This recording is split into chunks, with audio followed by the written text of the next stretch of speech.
दोस्तों नमस्कार। आज हम एक और गंभीर मुद्दे पे चर्चा करेंगे। आपको पता है कि हिंदुस्तान के संविधान में यह लिखा हुआ है कि भारत एक सेक्युलर राष्ट्र है, लेकिन सेक्युलर की परिभाषा क्या है ये कहीं नहीं लिखी हुई।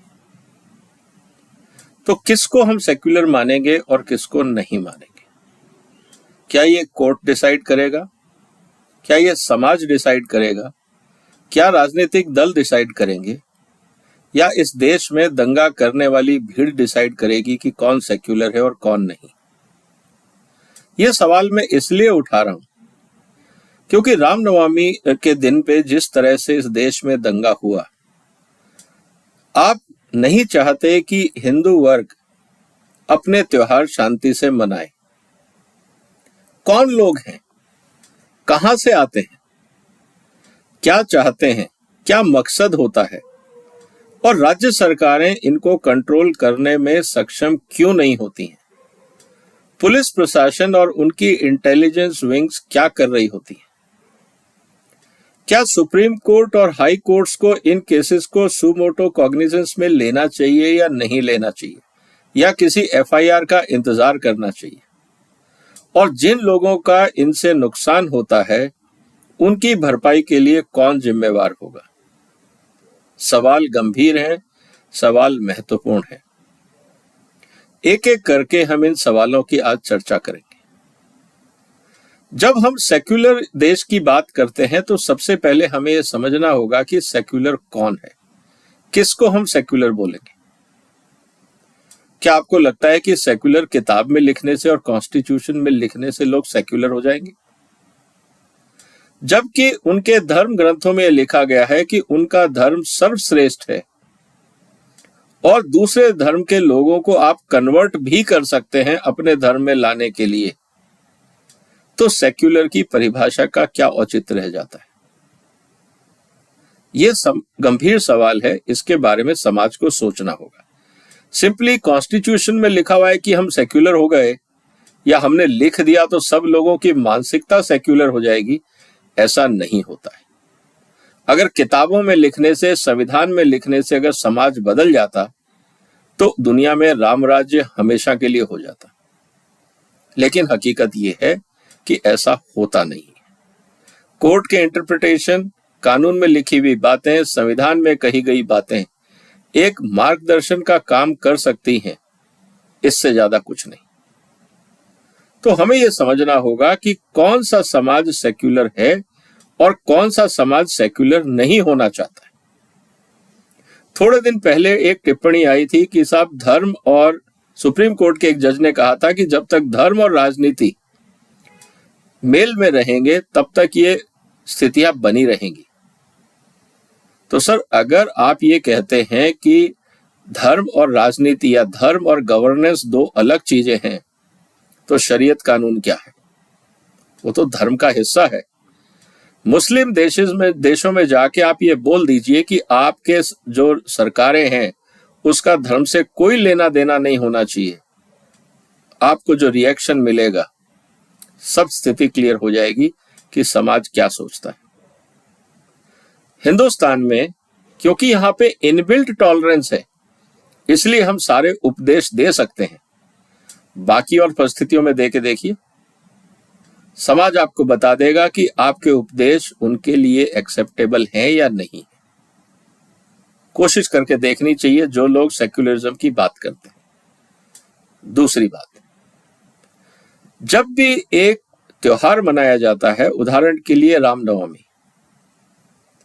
एक आधा आदमी गुस्से में पत्थर चला दे, किसी से झगड़ा हो गई, कोई साइकिल टकर गई, कहीं कुछ नुकसान हो गया, आपस में दो लोगों में झगड़ा हो जाए तो बात समझ में आती है कि ये कोई छोटा विवाद होगा जो आगे बढ़ गया। लेकिन अगर एक मॉब दूसरे धर्म के प्रोसेशन पे या उनके मंदिरों पे अटैक करता है, तो ये लोग कौन है? ये किस धर्म में सिखाया जाता है?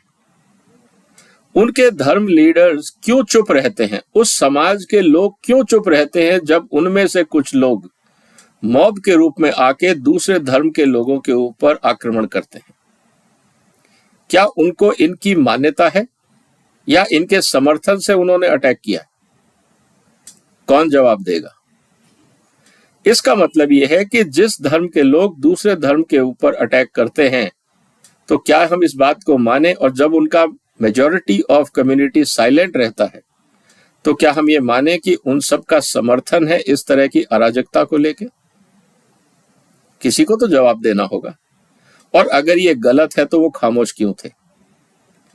उनके जो लीडर्स थे वो खामोश क्यों थे?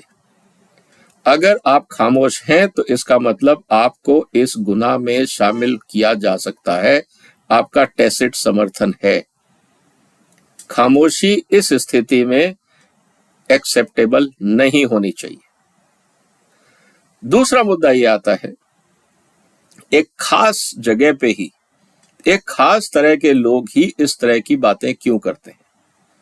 क्या ये प्रायोजित होता है? अगर ये प्रायोजित होता है तो प्लानिंग एक दिन में तो होगी नहीं, और अगर ये प्लानिंग एक दिन में नहीं होगी तो जो लोकल पुलिस है और उसका जो लोकल इंटेलिजेंस विंग है वो क्या कर रहा है? इसका मतलब ये है कि लोकल इंटेलिजेंस विंग और लोकल पुलिस प्रशासन की इस पूरे कांड में मिली भगत है। तो क्या वहां के लोकल पुलिस एडमिनिस्ट्रेशन को, और पुलिस एडमिनिस्ट्रेशन लोकल थानेदार नहीं, वहां के एसपी डीएसपी, क्योंकि सारे लोग उन्हीं के अंडर काम करते हैं, उनको वो जब चाहे रिपोर्ट मांग सकते हैं और लोअर स्टाफ सीनियर को रिपोर्ट दे सकता है। तो क्या हम ये माने कि लोअर जो पुलिस है, जो थाने में पुलिस अधिकारी होते हैं या सिपाही होते हैं, और जो सीनियर अधिकारी होते हैं राज्य में और जिले में, उनके बीच में कम्युनिकेशन गैप है, डिस्कनेक्ट है। जो सीनियर अधिकारी हैं वो लोकल इंटेलिजेंस यूनिट की बात नहीं सुनते हैं। क्या हम इस बात को ये माने? और अगर उनके पास इनपुट आता है तो वो खामोश क्यों रहते हैं? क्या वो अकाउंटेबल नहीं होने चाहिए? ये गंभीर मुद्दा है, ये लॉ एंड ऑर्डर का मुद्दा है, क्योंकि जनता के पैसे से ही इनको तनख्वाहें मिलती हैं। तो जिस थाली में ये लोग खाते हैं उसी में अगर छेद करेंगे तो ये गद्दारी नहीं है तो क्या है? समाज जो इनको भरण पोषण का पूरा इंतजाम करता है, सैलरीज देता है, इनके सुख सुविधाओं का ध्यान रखता है, इनके परिवारों का ध्यान रखता है, अगर ये लोग उनके परिवारों को ही नहीं बचा सकते, जिनके टैक्स पेयर्स के पैसे से ये लोग तनख्वाहें लेते हैं, वर्दियां लेते हैं, गाड़ियों में घूमते हैं, शानो शौकत का इस्तेमाल करते हैं, और उसी पैसे, उसी वर्दी के धौस पे वो समाज पे अत्याचार होने देते हैं, क्या ये इंसानियत है? या ऐसे अधिकारियों को अकाउंटेबल बनाना होगा? ये हो सकता है कि उनका ये कहना हो कि साहब हमारे पॉलिटिकल मास्टर्स हमें अलाउ नहीं करते। तो आप पॉलिटिकल मास्टर्स के लिए काम कर रहे हैं या जनता के लिए?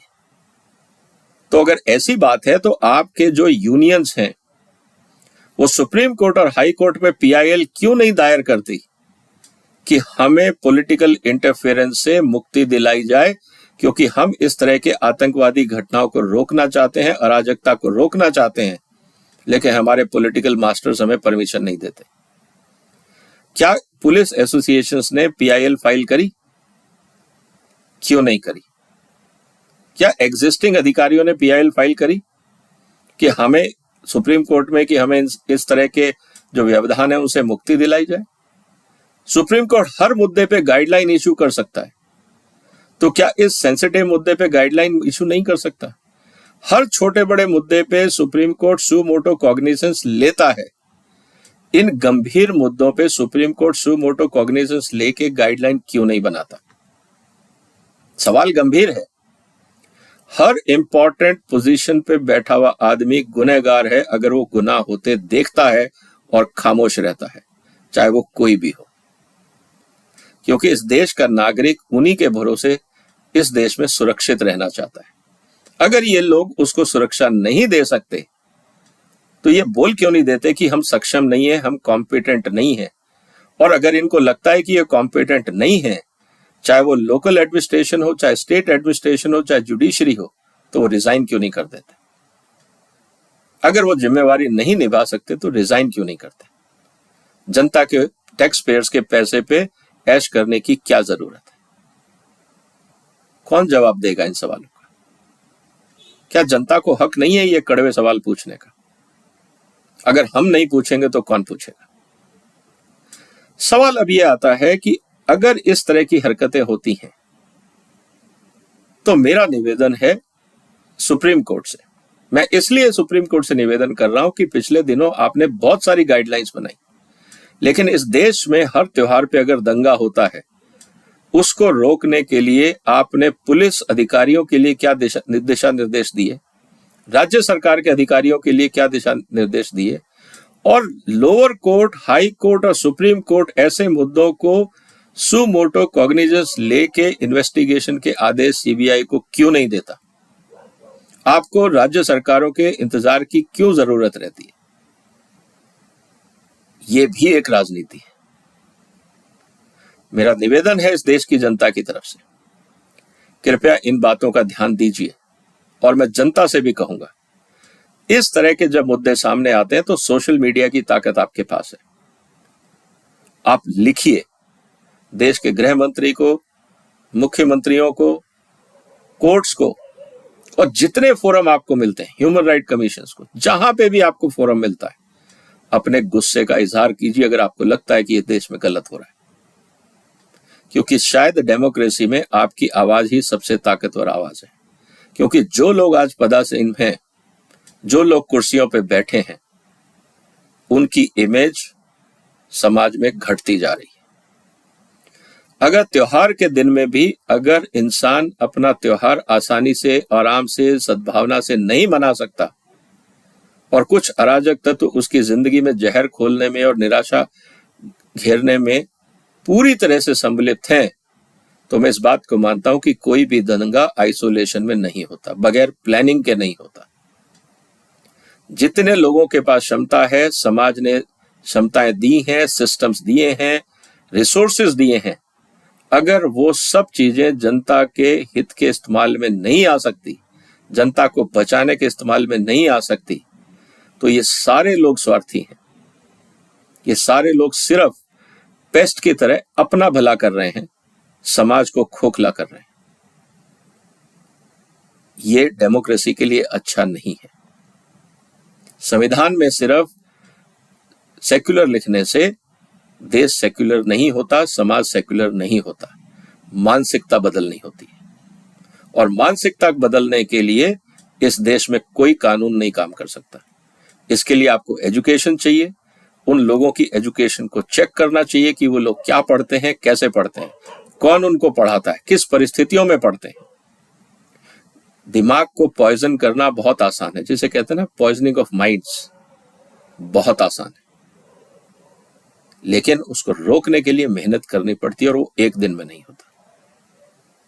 क्या हमारे सुप्रीम कोर्ट, हमारे हाई कोर्ट, हमारे स्टेट गवर्नमेंट्स, हमारी विधानसभाएं, हमारे लोकसभा, राज्यसभा इस बात पे चिंता करेंगे? अगर नहीं करते तो जनता को भी पता है कि इस देश में किस तरह के लोग कुर्सियों पे बैठे हैं और क्यों बैठे हैं। ये शायद उसकी मजबूरी है और उसको झेलना पड़ रहा है।